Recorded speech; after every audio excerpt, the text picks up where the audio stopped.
sommes aujourd'hui avec les femmes travailleuses des transports, tout transport confondu, pour ouvrir une conférence internationale ici à Saly. Nous avons beaucoup parlé de la ratification de la Convention C190. Juste pour vous dire que le Sénégal est très engagé dans ces ratifications-là.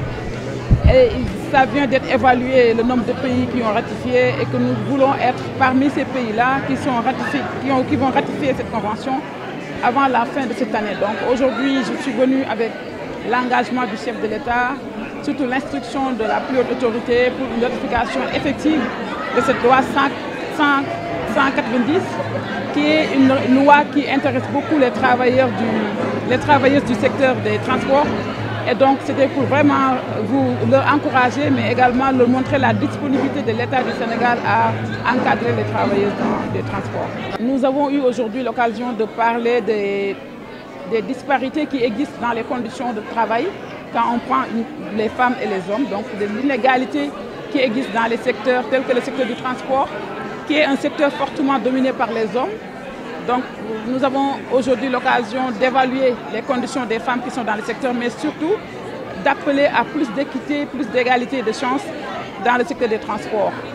Nous avons évalué les types de violences que nous pouvons rencontrer dans le secteur, le harcèlement sexuel, les violences sur les conditions de certaines femmes en situation de grossesse, en situation d'allaitement, les femmes qui sont juste receveurs de bus. Nous avons évalué pas mal de types de violences que ces femmes dans le secteur des transports subissent tous les jours.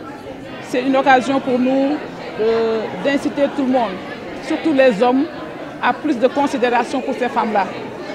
On le sait très bien, le secteur des transports, que ce soit le transport terrestre, maritime comme ferroviaire, nécessite des heures extraordinaires de travail, des conditions extraordinaires de travail. Donc ces femmes qui évoluent dans ces domaines méritent d'être beaucoup plus écoutées, entendues, mais surtout encadrées pour plus de conditions de travail pour ces femmes-là, ces braves femmes-là. Donc voilà, c'est une occasion pour nous de discuter, d'évaluer, mais surtout de revenir sur ces conditions difficiles de travail pour les femmes dans les secteurs.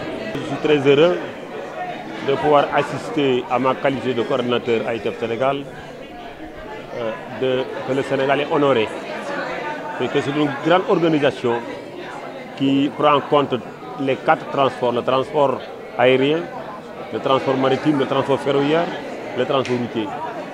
Donc ces femmes qui s'évoluent dans cette organisation ont choisi le Sénégal pour faire leur conférence.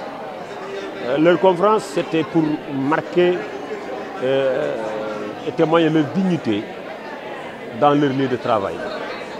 Parce que les femmes à la maison, au service, partout, sont les leviers, sont l'espoir, ce sont nos mamans, nos sœurs, nos épouses qui travaillent pour le développement du Sénégal, pour la coordination sénégalaise, mais qui travaillent pour le monde entier. Les femmes méritent plus que à leur niveau, parce que c'est des combattantes. De 6 h du matin, quand vous voyez dans les transports en commun, vous ne trouvez que des femmes. Et ce qui est valable au Sénégal aussi est valable ailleurs. Donc l'espoir du monde, c'est les femmes.